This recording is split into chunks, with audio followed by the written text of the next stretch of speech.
ਇਸ ਵੇਲੇ ਦੀ ਬੜੀ ਮੰਦਭਾਗੀ ਖਬਰ ਆਸਟ੍ਰੇਲੀਆ ਦੇ ਵਿਕਟੋਰੀਆ ਤੋਂ ਆ ਰਹੀ ਹੈ। ਵਿਕਟੋਰੀਆ ਦੇ ਵਿੱਚ ਇੱਕ ਪੂਲ ਦੇ ਵਿੱਚ ਡੁੱਬਣ ਕਰਕੇ ਇੱਕ 8 ਸਾਲਾ ਪੰਜਾਬੀ ਬੱਚੇ ਦੀ ਮੌਤ ਹੋ ਗਈ ਆ। ਇਹ ਘਟਨਾ ਉੱਤਰੀ ਵਿਕਟੋਰੀਆ ਦੇ ਇਲਾਕਿਆਂ ਦੇ ਵਿੱਚ ਵਾਪਰੀ ਹੈ। ਦੱਸਿਆ ਜਾ ਰਿਹਾ ਹੈ ਕਿ ਇੱਕ ਜਿਹੜਾ ਬੱਚਾ ਸੀਗਾ ਜਿਹਦਾ ਨਾਮ ਗੁਰਸ਼ਬਦ ਸਿੰਘ ਆ, 8 ਸਾਲ ਇਹਦੀ ਉਮਰ ਦੱਸੀ ਗਈ ਆ ਤੇ ਇਹ ਇੱਕ ਡਿਸਪਲੇ ਹੋਮ ਸੀਗਾ ਜਿਹਦੇ ਵਿੱਚ ਪੂਲ ਬਣਿਆ ਹੋਇਆ ਸੀਗਾ ਤੇ ਉਹਦੇ ਵਿੱਚ ਡੁੱਬਣ ਕਰਕੇ ਦੀ ਮੌਤ ਹੋਈ ਆ।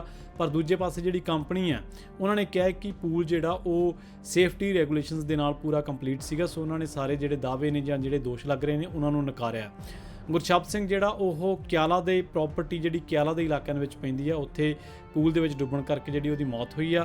ਉਹਨਾਂ ਦੇ ਜਿਹੜੇ ਫਾਦਰ ਨੇ ਤਲਵਿੰਦਰ ਸਿੰਘ, ਉਹਨਾਂ ਨੇ ਦੱਸਿਆ ਵੀ ਉਹ ਥੋੜ੍ਹਾ ਜਿਹਾ ਆਟਿਸਟਿਕ ਸੀਗਾ ਤੇ ਬਹੁਤ ਤੇਜ਼ੀ ਦੇ ਨਾਲ ਉਹ ਪੂਲ ਦੇ ਵਿੱਚ ਛਾਲ ਮਾਰ ਗਿਆ ਪਰ ਉਸ ਨੂੰ ਬਚਾਇਆ ਨਹੀਂ ਜਾ ਸਕਿਆ।